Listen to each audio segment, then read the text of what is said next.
1 नवंबर से पहले तक उनके पास टाइम है कि वो यहाँ से चले जाएं। 1 नवंबर ही डेडलाइन है हमारी पासपोर्ट और वीज़ा की। नाजरीन, पाकिस्तान की सफाई मुहिम शुरू कर दी गई है। आर्डर आ गया है कि नमक हराम सारे मुल्क से बाहर हो जाएं।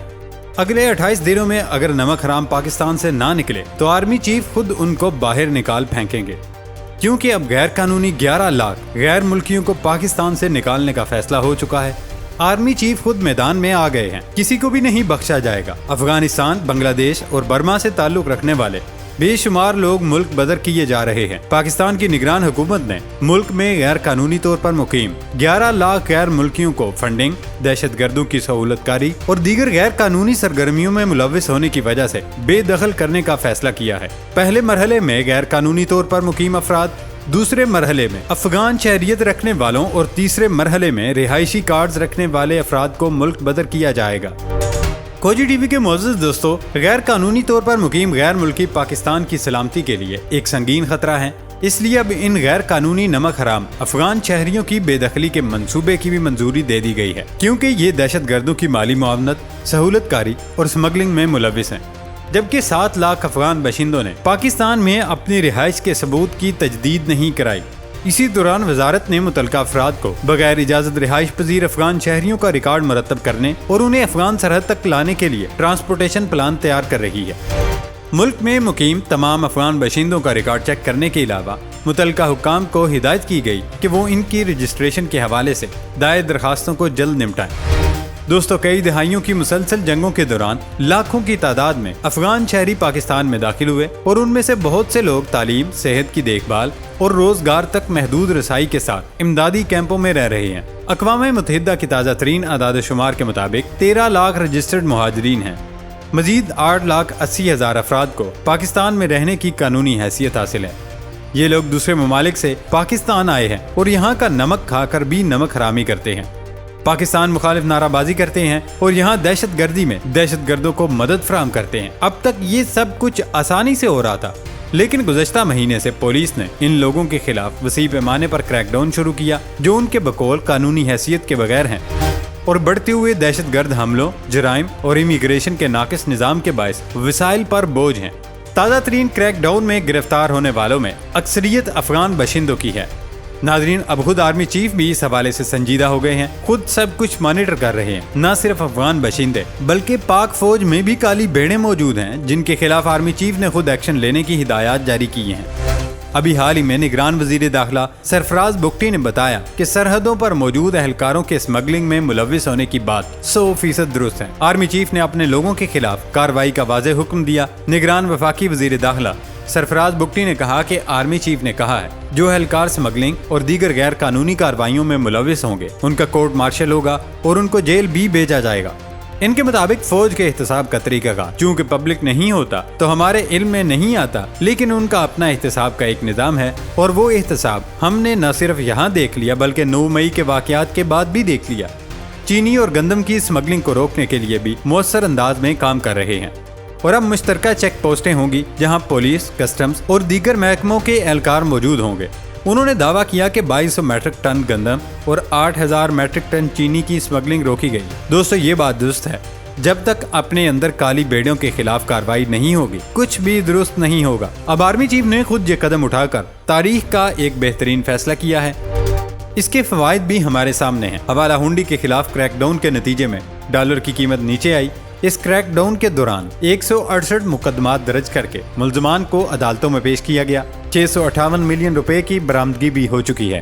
खुद निगरान वफाकी वजीर दाखिला का कहना था कि स्मगलिंग ऊंटों पर नहीं ट्रकों पर हो रही थी और इस गैर कानूनी कारोबार में सियासतदानों और सरकारी अफसरान के नाम भी शामिल हैं। स्मगलिंग से मुताल्लिक होने वाली तहकीकात में कुछ निकला तो हकायक सामने लाए जाएंगे। यानी जब आर्मी अफसरान के खिलाफ कार्रवाई हो रही है तो सोचें ये सियासतदान कैसे बच सकते हैं।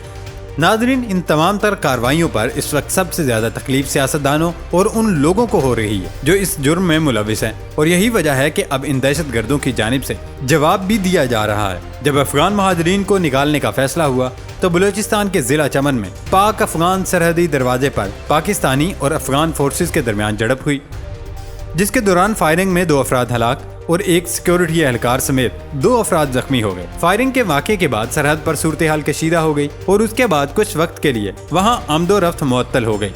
دوسری جانب پاکستان کی جانب سے غیر قانونی طور پر مقیم افغان مہاجرین کو ملک سے 1 ماہ کے اندر نکلنے کی ڈیڈ لائن پر رد عمل میں افغانستان میں طالبان حکومت کے ترجمان ذبیح اللہ مجاہد نے پاکستان میں افغان مہاجرین کے ساتھ ناروا سلوک کو ناقابل قبول قرار دیا۔ ذبیح اللہ مجاہد کے مطابق پاکستان کے سیکورٹی مسائل میں افغان مہاجرین کا کوئی ہاتھ نہیں اور جب تک افغان مہاجرین رضاکارانہ طور پر پرامن طریقے سے پاکستان سے نکلیں گے تب تک پاکستان کو صبر سے کام لینا چاہیے۔ کمشنر کوئٹہ حمزہ شفقات نے سرحد پر فائرنگ کے واقعے کی تصدیق کرتے ہوئے اردو نیوز کو بتایا تھا کہ افغان باشندوں کے خلاف کارروائیوں کے بعد ایسے رد عمل کی توقع تھی۔ دوستو، جتنی بھی کوششیں کی جائیں اب یہ سلسلہ رکنے والا نہیں۔ جو غیر قانونی نمک حرام یہاں پل رہے ہیں انہیں ہر صورت نکلنا ہوگا، اور یہ تو صرف افغان مہاجرین کو نکالنے پر ابھی ری ایکشن سامنے آیا ہے۔ وفاقی وزیر داخلہ کے اس اعلان نے افغان شہریوں کی مشکلات میں ہی اضافہ نہیں کیا بلکہ بنگالی، برمی اور ایرانی شہری بھی اس اعلان پر پریشان دکھائی دے رہے ہیں، جو یہ دعویٰ کرتے ہیں کہ وہ پاکستانی ہیں اور کئی دہائیوں سے اسی دھرتی پر آباد ہیں یا انہوں نے آزادی کے بعد پاکستان ہجرت کی۔ مشرقی پاکستان کے الگ ہونے کے بعد پاکستان میں آباد رہنے والے بنگالی اب حکومت سے یہ سوال کر رہے ہیں کہ ان کا مستقبل کیا ہوگا۔ ناظرین، آج کی اگلی بڑی خبر کا تعلق اس ملک سے ہے جہاں ہمارے پیارے اور دلارے سابق وزیر اعظم نواز شریف علاج کے لیے گئے تھے، لیکن اب وہ واپسی نہیں کر پا رہے۔ اب برطانوی حکومت نے خود بڑا فیصلہ کر دیا ہے۔ برطانیہ نے عنقریب سیاسی پناہ کے متلاشیوں کے لیے ہوٹلز کو بند کرنے کا عندیہ دے دیا۔ برطانوی ہوم سیکرٹری سویلا برمین نے کہا کہ برطانیہ عنقریب سیاسی پناہ کے متلاشیوں کے لیے ہوٹلز کو بند کر دے گا۔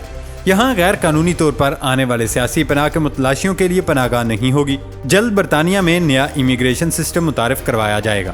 نئے امیگریشن سسٹم کے تحت صرف اہل لوگ برطانیہ آ سکیں گے، یعنی نواز شریف کے لیے اب برطانیہ کے سارے راستے بند ہو گئے ہیں، اور جب برطانیہ میں یہ نیا قانون لاگو ہو جائے گا تو نواز شریف کوئی دوسری جگہ اپنا علاج کے لیے ڈھونڈیں گے۔ اب اگر وہ پاکستان آتے ہیں تو یہاں عدالتیں انہیں نہیں چھوڑیں گی، اور اگر برطانیہ میں رہتے ہیں تو برطانیہ کا نیا قانون انہیں نکال دے گا۔ ایسے میں ہمارے پیارے سابق وزیر اعظم کہاں جائیں گے؟ اس کے لیے ہم بھی پریشان ہیں، کیونکہ ہو نہ ہو نواز شریف صاحب ہیں تو پاکستانی، اور ہم سے ایک پاکستانی کی یوں بے عزتی ہرگز برداشت نہیں ہو سکے گی۔ ناظرین، اگلی خبر کا تعلق بھارت سے ہے۔ بھارت فوجی یا تو ٹھیک طرح سے ٹریننگ نہیں کر پاتے یا پھر ان کو حادثات سے نمٹنے کا صحیح ادراک نہیں ہے، کیونکہ بھارت کی ریاست سکم میں 23 بھارتی فوجی لاپتہ ہو گئے ہیں۔ دوستو، بھارت جو کچھ عرصے سے طوفانی بارشوں اور سیلاب کی زد میں ہے، وہاں ریاست سکم میں تیستا ندی میں بادل پھٹنے کے بعد آنے والی ناگہانی سیلاب کے نتیجے میں 23 فوجی اہلکار لاپتہ ہو گئے۔ رپورٹ کے مطابق لاپتہ ہونے والے فوجی وہاں امدادی کارروائیوں میں مصروف تھے کہ شمالی سکم میں لوناک جھیل پر اچانک بادل پھٹنے سے وادی لاچن میں تیستا ندی میں سیلاب آ گیا، جس کے بعد کم از کم 23 فوجی افسران کے لاپتہ ہونے کی اطلاعات ہیں۔ چنگ تھانگ ڈیم سے اچانک پانی چھوڑنے سے پانی کی سطح 15 سے 20 فٹ بلند ہو گئی، جس کی وجہ سے سنگم کے قریب باردنگ میں کھڑی فوج کی گاڑیاں متاثر ہوئی ہیں۔ فوج کی 41 گاڑیاں بھی کیچڑ کے نیچے دب گئی، جبکہ 23 جوان لاپتہ ہیں جن کی تلاش کے لیے سرچ آپریشن جاری ہے۔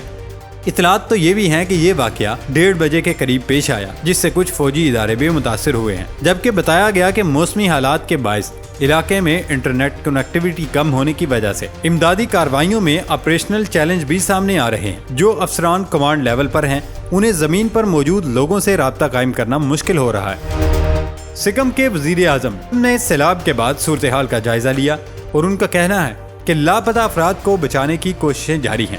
وہ الگ بات ہے کہ پاک فوج امدادی سرگرمیوں کے لیے بھارت نہیں جا سکتی، لیکن اگر ضرورت پیش آئے تو پاک فوج ان کو ٹریننگ ضرور دے سکتی ہے، کیونکہ پاکستان میں ہم دیکھتے ہیں جب بھی ملک میں قدرتی آفت آتی ہے تو سب سے پہلے پاک فوج کے جوان پہنچ جاتے ہیں اور دیکھتے ہی دیکھتے سب کو ریسکیو کر دیا جاتا ہے۔ لیکن بھارتی فوج چونکہ پاک فوج کی نقل کر رہی تھی، اس لیے انہوں نے ریسکیو آپریشن شروع کیا، لیکن ختم نہیں کر پائے، تاہم خود ضرور ختم ہو گئے۔ جنہوں نے اپنے عوام کو بچانے کے لیے مہم میں حصہ لیا، اب انہیں بچانے کے لیے آپریشن کیا جا رہا ہے۔